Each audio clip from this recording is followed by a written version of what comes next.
It's one of those weeks where you really get the feeling of TGIF and where it came from.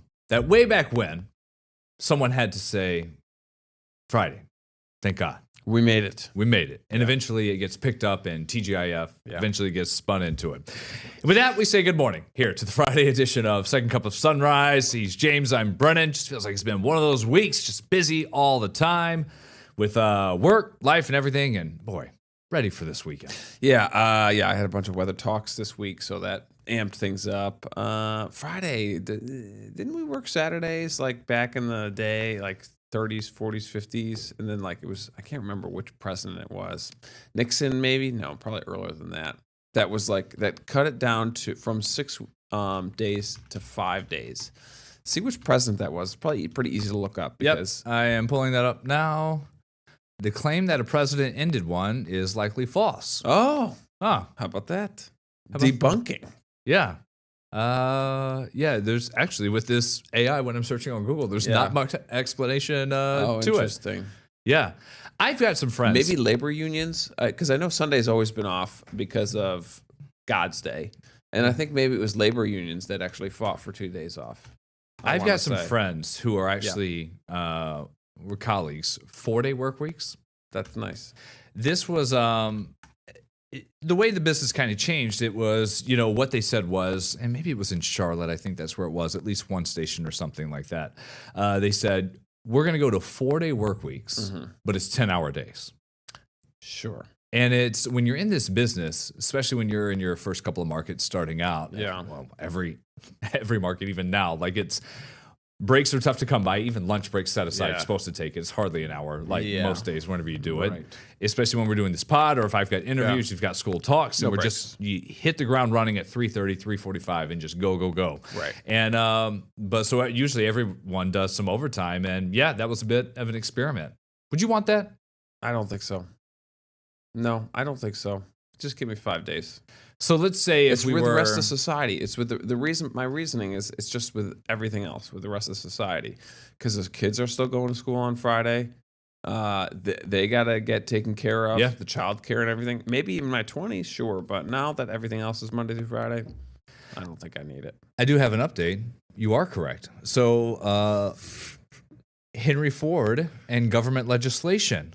The industrialist was a pioneer in standardizing the 5-day work week of 40 hours for factory workers in 1926, 100 years ago. Okay. So there you go. Nice. We got that 100 cleared years. up. How about that? TGIF's been around for 100 years. Sure. They were saying in the late 20s, TGIF. Yeah, sitting there making the first cars and trucks and being like, man, looking over, like Bob looking over at Charlie and saying, Friday. Thank God, buddy. Yeah, we my did wife's about to have her 6th kid. I can't believe it. Here we go. Wow. I think I like Monday to Fridays, fine. Yeah. Having that extra day, you want to be on the same cycle as everyone. If we're all on doing the same thing. Yeah. Because then I'm thinking, okay, so they're going to change it to 1:45 to 12 o'clock, whatever it may be, your hours, or we do 3:30 to 2:30. That's a long time. Okay.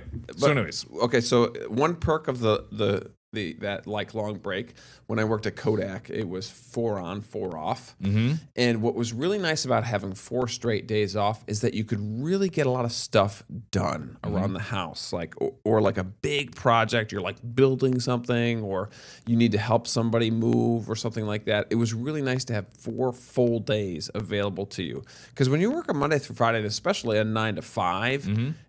You like go to the gym in the morning and like make some breakfast, and then you're home at 5, and it's like you make dinner and then you tidy up and you go to bed. You can't really get anything done.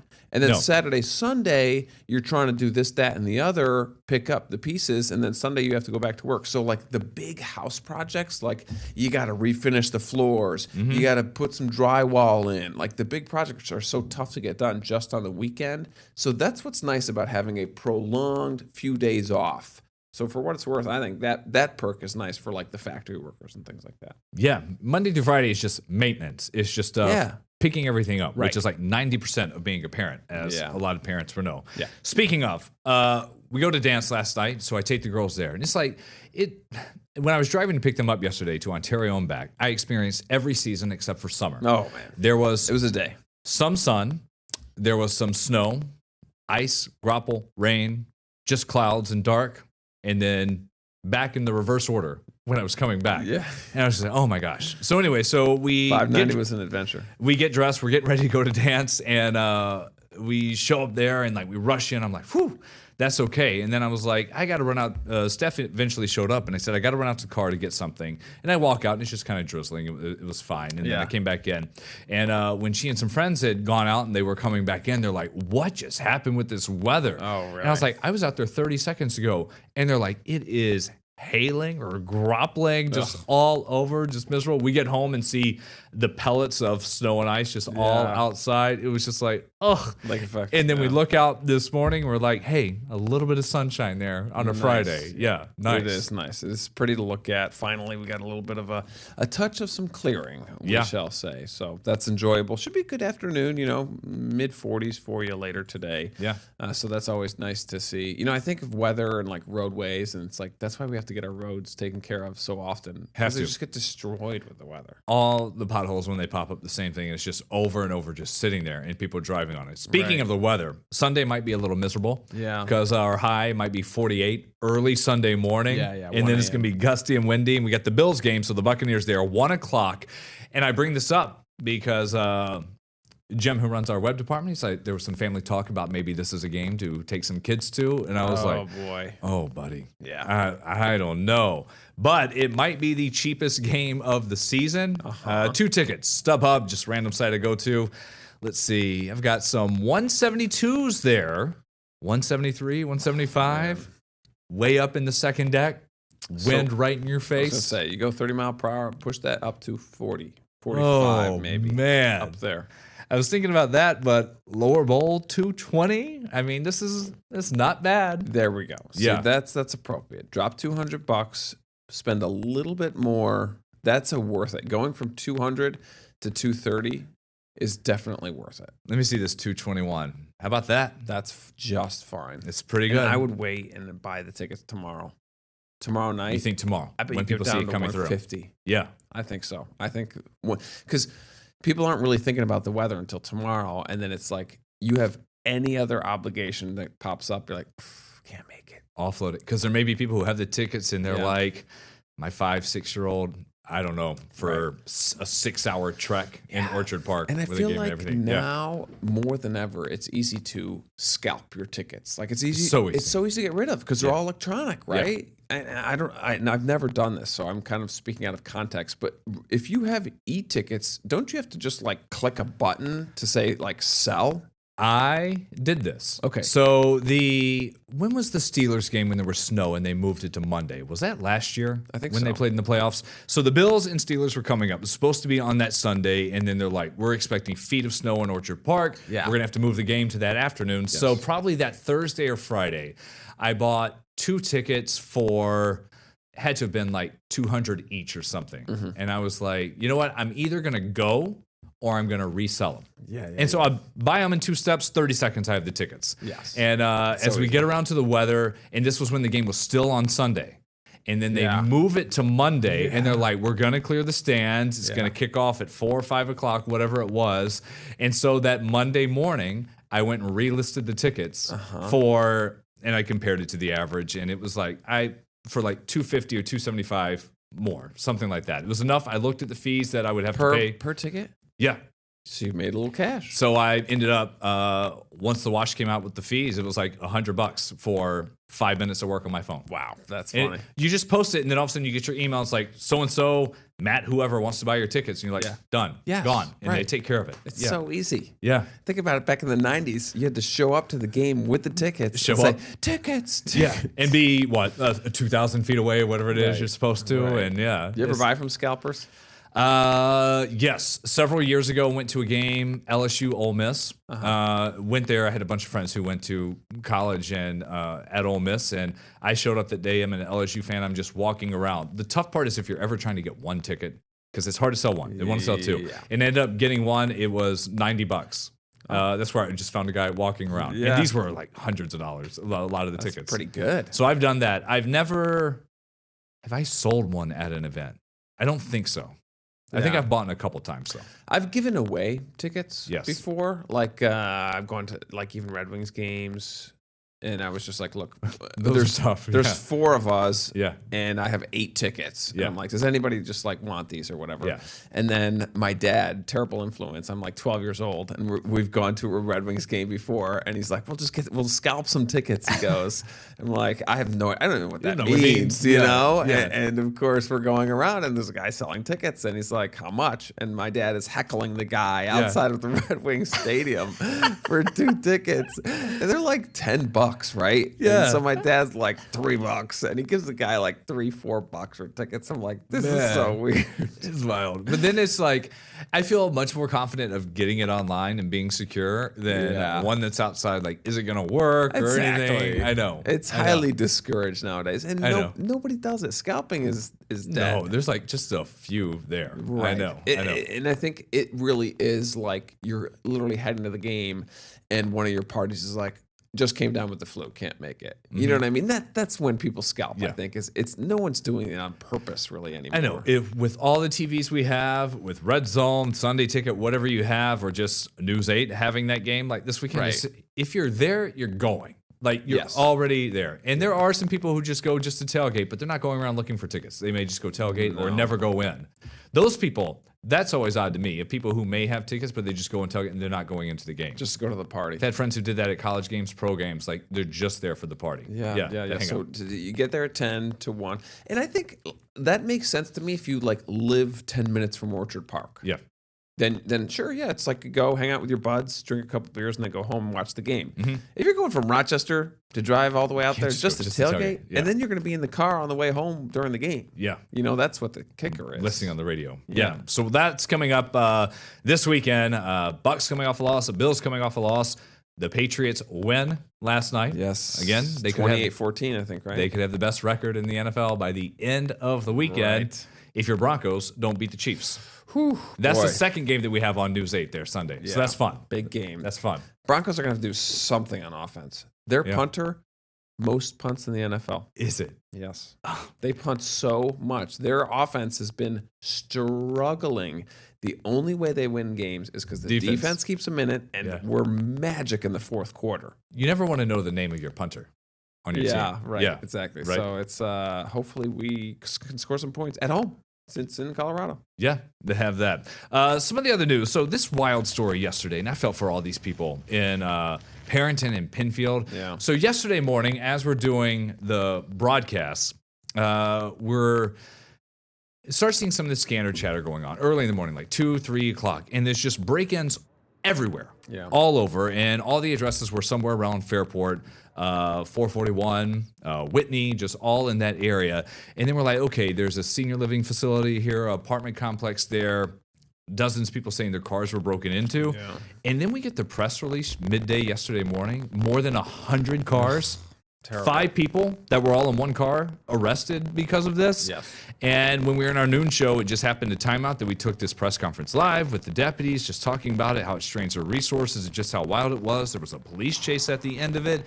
And then in the middle of all of it, first off, broken windows. Maybe you've got your license that was taken, your money, your keys, your internal fear of safety and just protection. Sure. And then the weather. These people out there trying to clean up. Just listen to some of this. What the killer is, and then I'm cutting myself on my finger trying to sweep up the glass, and it's in every little crevice where the controls are for your windows and everything. You're trying to clean that out. It's just a big headache. That poor guy. He's so right. It's just so maddening. And, you know, they're just taking a baseball bat and going car to car to car to car to car. It's just Just doing it's it. terrible. Not being, not going to any specific cars, just wreaking havoc. I know, just crime of opportunity, just yes. But deputies do believe they think they have everybody that was involved and responsible that they apprehended. So we'll keep following that throughout today. This other interesting story came out yesterday. I saw this post, and then we got it confirmed that K2 Brewing, which opened up first on Penfield, and then the video you see here is from when they had the Free Will School location, the old school in Walworth, that they took it over. That's now shuttered too. But K Brothers is temporarily closing the location in Penfield. That was pretty bold of them to do that. A big push to the elementary school. I've had my wife went there once. I had a buddy that performed there. Cool idea, but boy, you're gonna have to really crank up the sales if you want to be able to pay that rent. I'll get into a bit because there's a lot more to this story behind that. But for what's happening for the Penfield one, which is right there at the bottom of the bay, they say unforeseen circumstances are behind the decision to close, at least temporarily, for a few weeks. They say they're making repairs and internal changes they believe will improve customer experience. They say they expect to reopen in time for the holiday season, but we'll see. All this coming after the issues there with Walworth. And whenever we started looking into this, and there's some good reporting out there, Will Cleveland, who used to work for the DNC, does all the local brewery reports for his own Substack that he has.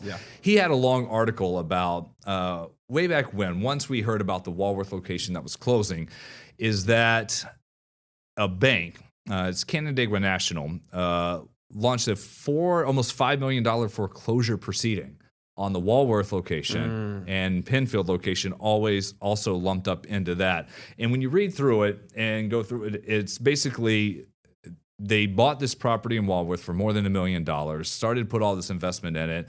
The timing with inflation, changing drinking habits, maybe it was just not a great spot. Didn't work out. It was too much money. And then they had some financial troubles, and they haven't really commented on that. We had tried to get some responses too. But yeah, and we'll have to see if it does come back, that one on Penfield. Yeah, it feels like they've probably just expanded a little bit too much. Yeah. That one, though, right there by the bay, it's a big one. Whenever I speak with friends and they're like, let's go to a brewery, or when we used to, and that population out, it was like that was the one that people would say we go to. So it's family friendly and it's a great location. And that's the thing, like Walworth, cool spot, not a lot of foot traffic.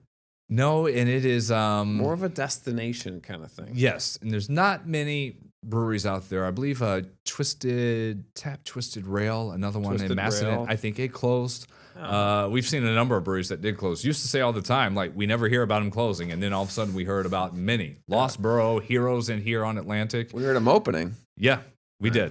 We did. Something that is opening, by the way, up our wheelhouse, some barbecue. So Rev Barbecue, this is on University in Noda. So it's a rebrand for the owners who had the Revelry. That opened in 2013, serving food and cocktails. And now Josh Miles, the owner who grew up in South Carolina, he wants to do barbecue. So they've got a dinner spot and an outpost spot next door. So that's for lunch and counter-style service. This is a guy that runs Bitter Honey, Velvet Belly, Bronca, among others. And he shared about why exactly he wanted to do this now, this type of food, barbecue, and rock. We just wanted a space that was no frills and functional, harkens my past, and going into these diner-esque spaces that's really about the food, community. You sit around a bunch of people, everybody's at home together, and, you know, it's really just about the food here. I like that. Yeah. What was there before? The Sawmill, I think it was called.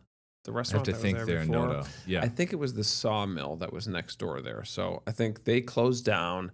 He must have just seen this as an opportunity. Obviously has a passion in barbecue, which I understand. There is something about cooking with smoke that just draws you in. So getting into the barbecue game, I do think that there is room for this. I think there's demand for it. Everybody loves good barbecue. And you've got the Dinosaur downtown. You've got a couple other spots. No more Sticky Lips, right? Not in Henrietta. Not in Henrietta. Oh, actually, and no. Not the one over here either. Or are they still in Henrietta? I want to say they closed the downtown location, but are still open in Henrietta. I thought we did the story when they were auctioning off everything. Okay. But yeah, it's few and far between. The one in Henrietta. Yeah, closed. Yeah. Okay, so Sticky Lips is gone.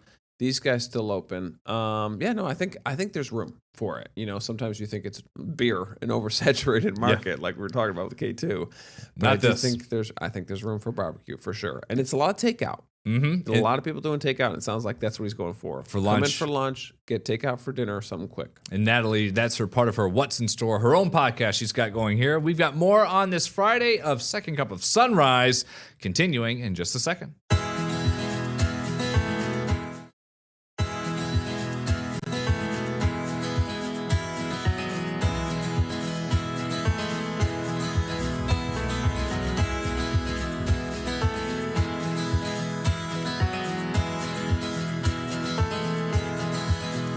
A few minutes to go here on the Second Cup of Sunrise pod. I'm Brennan. He's James on this Friday morning, November 14th, getting everybody ready for the weekend.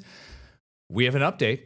Yes. Costco gas station, Henrietta, City Gate. Costco. It is done. Yeah, ready to go, finally. Is this the first time in the big revamp? I haven't been over there in probably a month or two. Yeah. I'll check things out, see how it goes, and pick up some gasola for the car. Yeah. Don't have to do it too often with a Prius. Let me tell you. What do you get? 35, 40? In the wintertime, yes, probably closer to 40. Summertime, I'm hitting 50, Woo-wee. which is nice. Man, how about that? Yeah, The pennies add up. Well, not anymore, by the way. right. So, goodbye, RIP to the U.S. penny. As the coin production stops, the U.S. Mint made its last press on the 1 cent coin Wednesday.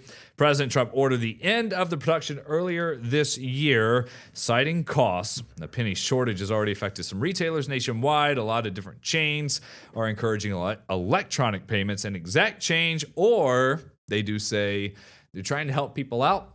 If you come in and charge something, they're going to try to round it up to the nearest nickel. Of course. Yeah, of course. So do that. coffee is $3.23. No, it's $3.25. Sure. If it's $3.22, Or 30. yeah, Yeah. going to go down to 20. That's the question. Yeah. If it's 2 extra pennies, do they pull them out, or if it's 3, they jack it up? I would assume, right? When's the last time you used a penny? When I used a penny. And when you got one. Question. When you actually use one? Yeah, right. Paid for something with a penny. It's been a very, very long time. I would have to think years.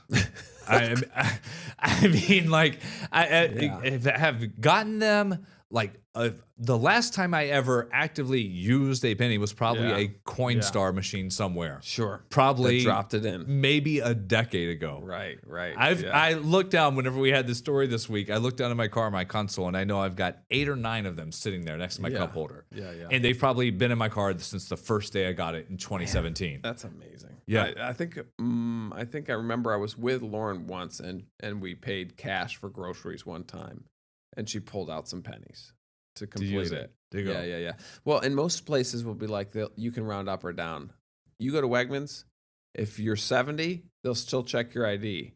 If you owe them 3 pennies, you got to pay them 3 pennies. Gotta so pay it. Wegmans is pretty by the book. So if you pay in cash, which is nothing, because every once in a while, I don't know, we'll just have cash with us. You know, Yeah. we'll get a gift or something, and we'll go to Wegmans.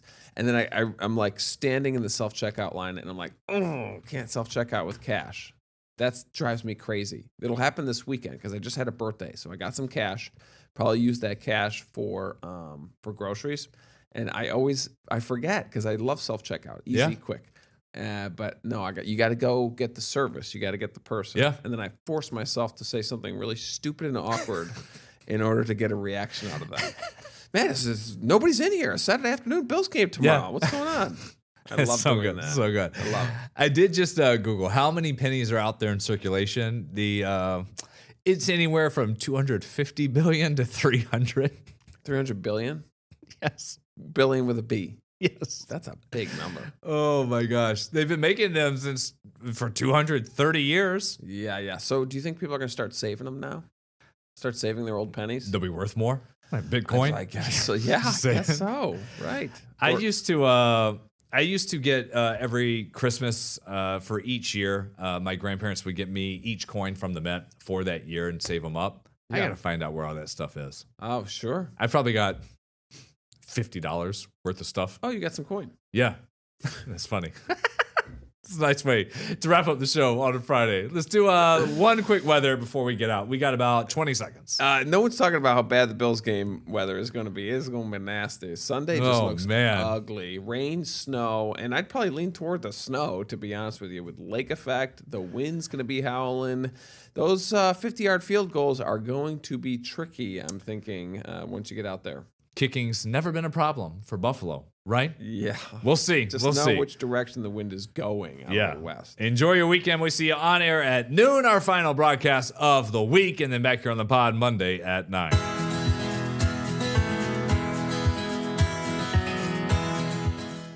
Get the Rochester First streaming app today for everything you love from News 8 On Demand, plus exclusive shows you won't see anywhere else. Search ROC and download for free on Roku, Amazon Fire, and Apple TV.